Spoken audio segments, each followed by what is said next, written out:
I think that the humans who use the robots will replace the humans who don't.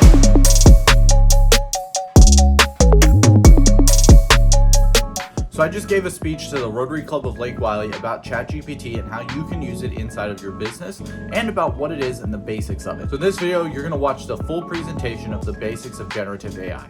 And yeah, I've been in the business space for a long time as well. Since April of 2019, I started kind of my first business doing video marketing for my mom. And then I've kind of grown that up a little bit and then starting to get into a lot of different things now as well. So yeah, we do video marketing. That's kind of my main thing here.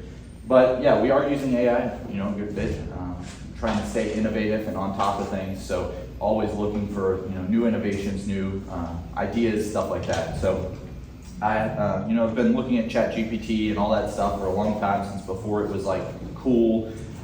Been using AI since before ChatGPT even was released.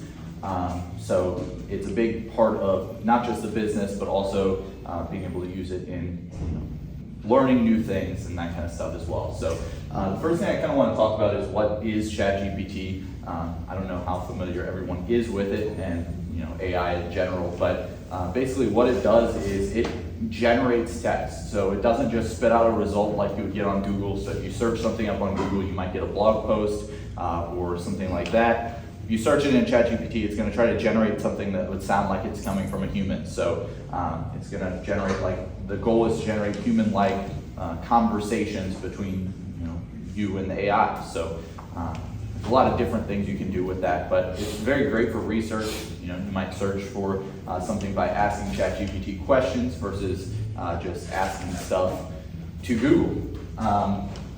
So GPT stands for Generative Pre-Training Transformer, which is a big complicated word. Don't really need to remember that, but basically what it does is it takes a concept and builds it into a thought and spits it out the same way that a human would versus just spitting out a pre-written blog article or something like that. So it actually generates original text every time. It's owned by a company called OpenAI, which also has a bunch of different other AI kind of ventures. DALL-E is one where it generates images from text. So you can type in generate an image of a dog riding a surfboard, and it'll generate that image for you. There's a lot of different cool things that you can do with it. So a lot of the times it's easier to just ask the AI questions than to try to Google it, because it's going to give you that lifelike response. It's going to be a lot easier to comprehend stuff.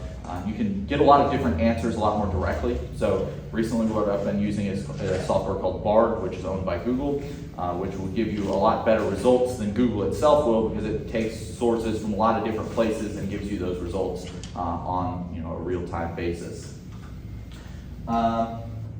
Generative AI is, it's on the up and coming. It's been a trend for a while now. So a lot of people have been using it, and as we move further into the innovation side of it, it's going to be a lot more important that we're using that kind of stuff in business. I know a lot of businesses use it and are really on top of it. Some businesses aren't using it and aren't on top of it.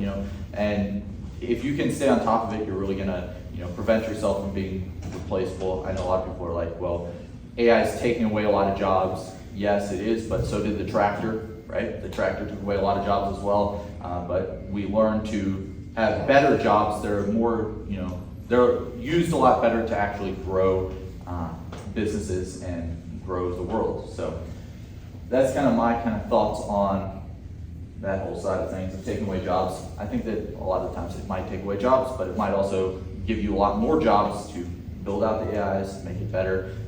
And if you can use AI, personally, I think that the people who use AI are going to replace the people who don't. That's kind of my thoughts on it versus just, it's going to replace a bunch of jobs.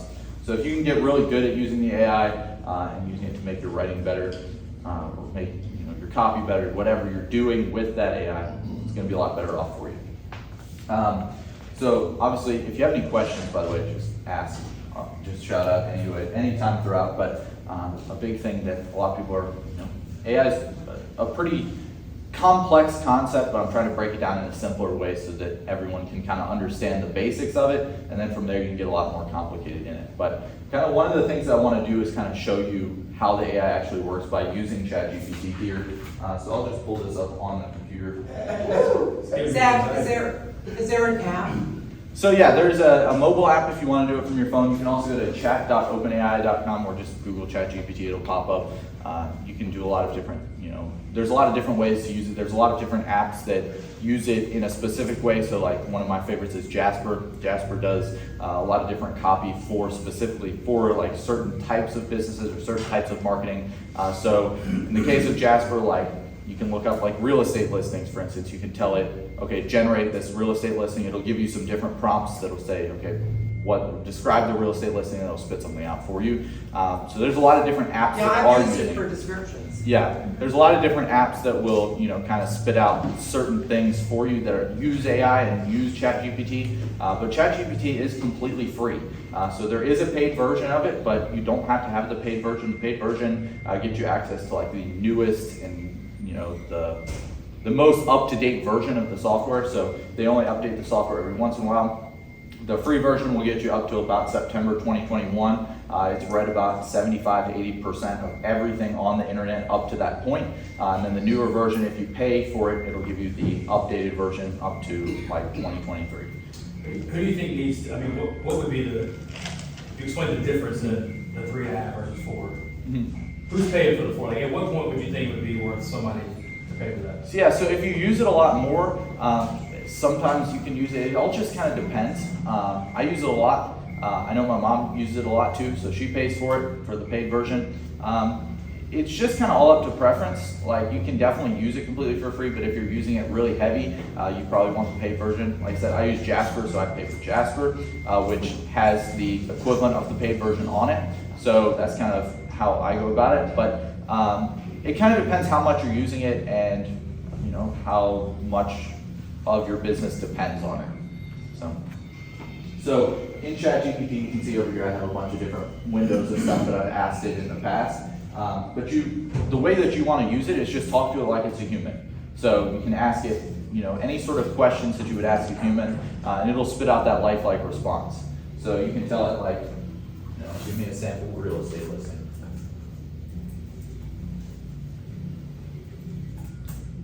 Right? And it'll automatically generate a real estate listing from there. So it's able to generate a lot of different things, anything that you might have a question for a person on, or you can also write a lot of stuff with it. The big thing that it's used for right now is marketing. So writing copy for your LinkedIn, Twitter, Instagram, like all those posts, writing the copy for that. You can Blogs. Blogs, definitely, that's a big one. And being able to, if you write a blog, to rebrand it too as a blog that's, positioned the way that you would position your brand. I do a lot of work with, like I said, video marketing, so we look at a lot of positioning and messaging are the two big things that we look at, and we can incorporate that positioning and messaging into the actual copy so that your copy is branded. So that's going to be one of the more important things that you want to look for. Hey, Zach, what kind of tools are out there for building my own model? There's a lot of different ways you can do it. It kind of depends what your model is. In ChatGPT, you can train it. So if I told this, like, hey, you're now William Shakespeare. If I told this model right here, you're now William Shakespeare, and then it'll say, okay, then tell it, okay, give me a real estate listing. It'll spit it out in the voice of William Shakespeare. So you can train the model to know a lot of different things. So for example, for accounting, you might feed it some different IRS publications that they've done, and then you can tell it, hey, answer this question, right? There's one, I'm trying to think of the name of it. I believe it's called PDF GPT or something like that, where you can just throw a bunch of PDFs in there. It'll learn the information that's in the PDFs, and then you can ask it questions about the PDFs. So there's a lot of different, like I said, softwares out there that are built like that, but yeah, you can. It's possible, but the easiest way is just to train the model using ChatGPT. So I can tell you that because we've looked at it from the insurance perspective. We get commercial policies that are 500, 800 pages of policy language and exclusions. You can feed it those policies, and it's obviously not ready quite yet, but feed it those policies, upload it, let it pull it from transfer, and then ask it a question. Is this a covered loss? And it's based on that information. It's pretty, and it works correctly 97% of the time. But sometimes the worry is not. I don't trust it completely yet. But to keep somebody from going through 800 pages, it's pretty remarkable. And also, I always recommend So like, that would, if you load all of that information and you ask it a question and it gives you an answer, will it reference the page so that you can go back and double check it? yeah, you can tell it to do that. So Yeah, I can find it. another thing that's that Jasper just introduced like 2 or 3 days ago is that it'll give you citations from real world internet, like up to date sources. So you can tell it, tell me about the football game that happened last night and how that went, and then write a blog post about that football game last night and use sources, right? And it'll spit out, okay, here's 4 different sources from that game last night, and here's exactly, you can tell it, write an annotated bibliography. It'll do it. So it's up to date on a lot of different sources and citations and stuff on there as well. Yeah. How do we deal with plagiarism with AI? Say that again, sorry. Plagiarism, like, if Plagiarism. So Plagiarism. so there is. So there is some softwares out there, like Zero GPT is one of them that can detect when stuff is written with AI. There's some stuff that when you're reading something, right now the model is just not perfect, obviously, right? It's not perfect yet. I see in probably 5 to 10 years it probably will be a lot better, but it uses a lot of different like words like so or also or words where you can tell, okay, this part is kind of just drawn out a little bit, and you can kind of tell that way, but there are software like Zero GPT is one of them that can detect when stuff is written like that. Most of the plagiarism softwares for colleges and high schools and stuff are already implementing software that's able to detect it. So like in college, if you turn in like a research paper, typically you use a software like Turnitin, and they are able to detect it through there. So that's kind of one of the ways. I know that there's a lot of people who aren't making sure that their stuff is written. Personally, I think that it's okay to use it in a way to get research. I'm not going to write my whole paper with ChatGPT, obviously, but if I go through and tell hey, give me 3 bullet points on this thing, right? If you need ideas, it will come up with those ideas right off the top of my head. So I think the way that it should be used is you kind of use it to get your points, right? I sometimes will use it to write blog posts and things like that, but typically what I do is I tell it, hey, give me a topic and 3 bullet points, and then, if I do tell it to write, a paragraph or something like that, I'm always going to go through and proof it and actually make sure that it's accurate, first of all, and that it's not just like drawn on and something that a human wouldn't want to read. So the important part is being able to feed it information so that it gives you the information back out of it, but as far as plagiarism goes, yeah. Hey, sorry to interrupt. I lose money on this show because I pay editors to do it. So I ask one thing, and that is that you pay the fee. And the fee is not monetary. The fee is that if you found any sort of value in the show, if you enjoyed it at all, please make sure to share it with a friend. And that's the only thing I ask. Now let's get back to it and dive in deeper. Well, if you're a real estate agent and you copy that word for word, that's not plagiarism, right? Yeah, it's exactly. It's an open source. And another thing that I'll say is like when you think about before we had calculator, before we had phones, right? People said, well, you don't want to use you're not always going to have a calculator, is what teachers said. But now everybody walks around. I bet every single person in here has a calculator on their phone. So. Yeah, so. I refuse to use mine personally. I just. Well, obviously you're just a mental genius, so. Yeah. I deleted it, right? I'm thinking it's counterintuitive because it's supposed to be AI, but at the same time, if you can do so much for you, you're not really being innovative yourself. So Yes. that is, our power to think and to become critical thinkers, that is dying. Yeah, and it definitely is. It's definitely a concern that we, have to look at. But the truth is, AI is coming on, right? The people who use AI are going to be able to produce 1,000 times more content and more, things to market their product, to better use their product, and to use human psychology.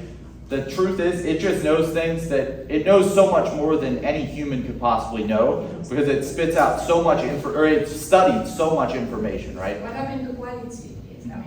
Yeah, so we have quantity, but what happened to quality? It has quality too. So, the human brain, right? You don't know 80% of everything that's on the internet, but ChatGPT does. So it can pull from a lot of different places to give you information that you might not have even known existed.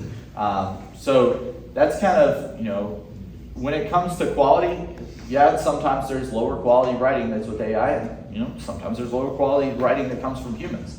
But it's all about the prompt that you're giving it. So if you tell it write a blog post, it's going to write a blog post, but it's not going to be as good as if you told it, act as a blog writer, act as a top blog writer like Alex Rabosi, like list out a bunch of different blog writers. It's going to give you a lot better result when you give it a better prompt. So knowing how to prompt it is going to be more important than being able to write that stuff. And it's just a huge time saver, really. Like it knows a lot of different human psychology things as well that like a hook on a video, right? I do video marketing, so whenever we do our scripts, you really have to have a really good hook so you can keep people through the whole video. You want to have that first little hook and introduction be very specific so that people know, like, okay, this is what the video is about, like right off the bat. So when you do that, it's going to know those little psychology tricks that you might not even know existed. So It can, interesting enough, you can actually have it right at the level of a PhD, an article, so it's not come across as a yeah. And another thing you can do is you can take, say, a scientific study, tell it, hey, rewrite this as a 5th grader. I've done that numerous times, right? That's cool. So there, That'd be useful. yeah. So yeah. So the truth is, the average American reads at the level of a 5th grader. Believe it or not, the average American reads at the same level as a 5th grader. So when you go into a video, if you overcomplicate stuff, people aren't going to watch it. So whenever we do video scripts, we always run it through a bunch of different things. Through ChatGPT, we have different formulas that we've built up. But one of those things is making sure that it's not too complicated. So we always tell it to rewrite it, on the level of a 5th grader. That's just one of the things we do because it keeps people, it makes people know that you know what you're talking about, but you also are not trying to talk over their level. And I think that's one of those things, kind of important. I thought it was interesting. The price on that's 1.75 million. Let's go. Let's go, Frank. Yeah, it's a good, interesting everyday use case. Like, you see, what does your mom use it for? Or what have you seen that people can take away from it? Yeah, so I think that from a marketing side, especially for business owners, it's just killer because you can produce a lot more and not have a lot of time, right? Before all this came about, I was in the video marketing space, and the biggest complaint that I got was I just don't have the time to record every day. I don't have the time to script out a video, ideate, storyboard the video, film the video, and then publish the video and do all that. So what we've been able to do is, change our offers so that, hey, we do the ideation, we do the scripting, we do all that. But we can script it faster using tools like this because we can, A, make sure it's more engaging and they're going to get better results. But B, you can make it more, you can make more quality faster. So using this is something that you can do in everyday life to, just get research faster is one of the big things that I use it for. If I have to write certain things, I'll use this. If I have to do marketing, this is a big thing.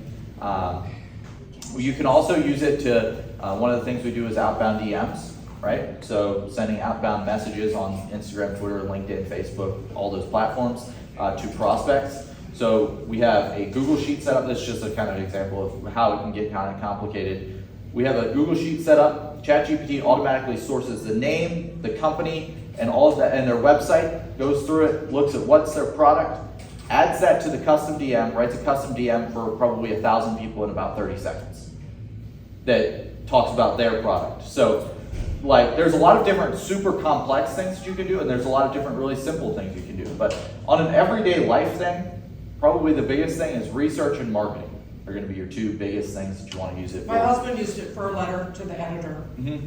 Yeah. He wrote it and they rewrote it. It's awesome. Where is it used the most in your work? Where is it used the most? It's probably used the most in marketing, just because. Where? In the United States? It's used all over the world. So ChatGPT, in the first day that it was released, it had over 100 million users. And then now we're looking at about 1.6 billion website visits a day. So their system's overloaded, but it's used everywhere in the world. It works in every different language.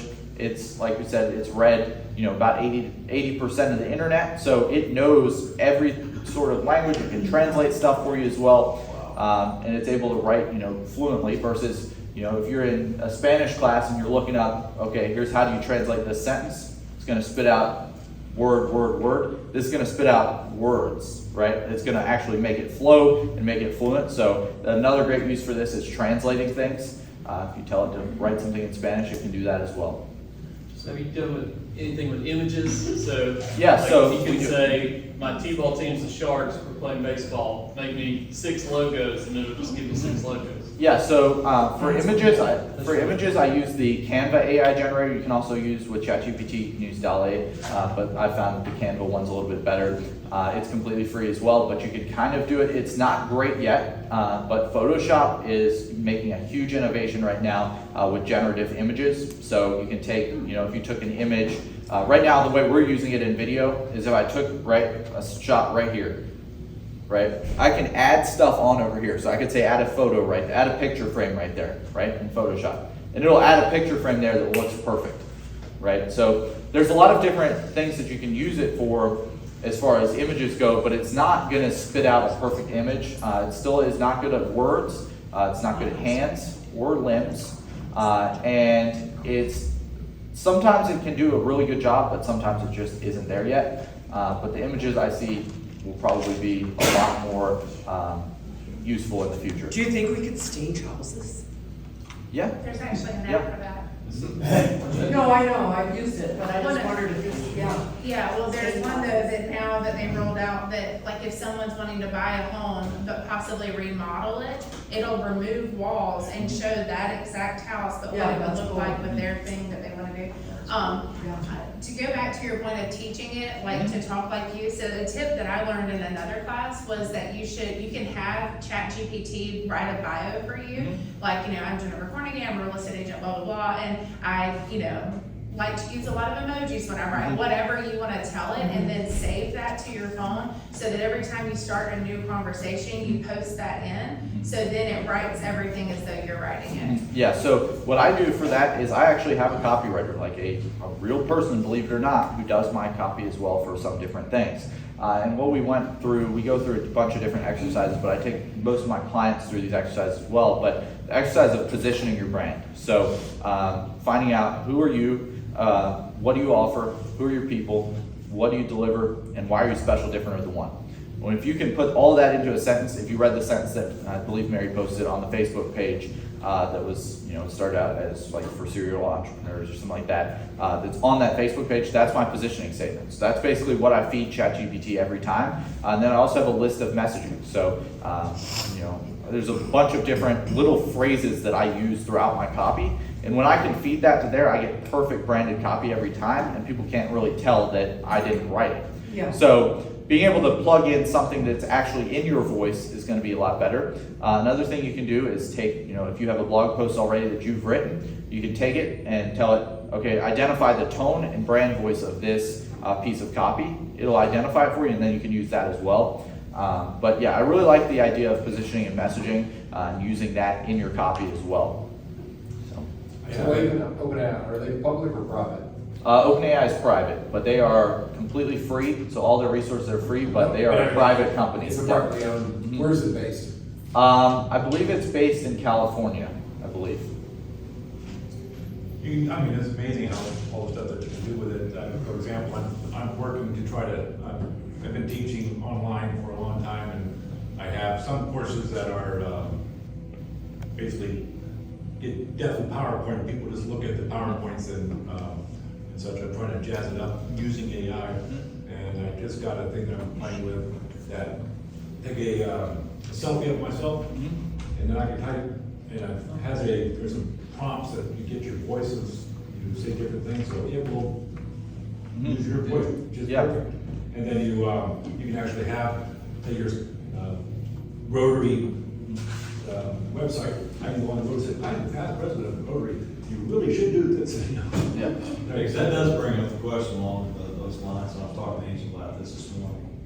I don't know, y'all familiar with Joe Rogan? Okay, yeah. So he was on a podcast, and he said that AI, somebody took his voice, recorded it, and stole it basically, but dictated a whole podcast, and basically. Yeah, with Elon Musk actually. It was basically fraud, but he said this is how scary AI is.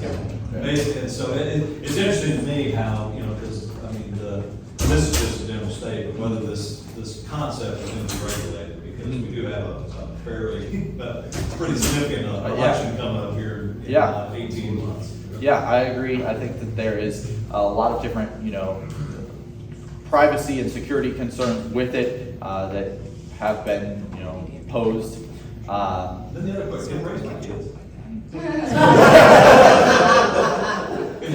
Probably wouldn't put it in front of ChatGPT. You didn't pay for their college? I mean, is there any way you can do all that? But what I will say is that they are working to regulate it. So the original, Facebook actually developed an AI probably about 5 years ago that did a really similar thing, but it was not able to prevent inappropriate results. That's the big kind of reason that ChatGPT is as big as it is because it's able to prevent, you know, a lot of inappropriate results. So if you ask it something that's inappropriate, it won't spit out a result. So it's a lot better at regulating things But it's ethically. learning from the internet.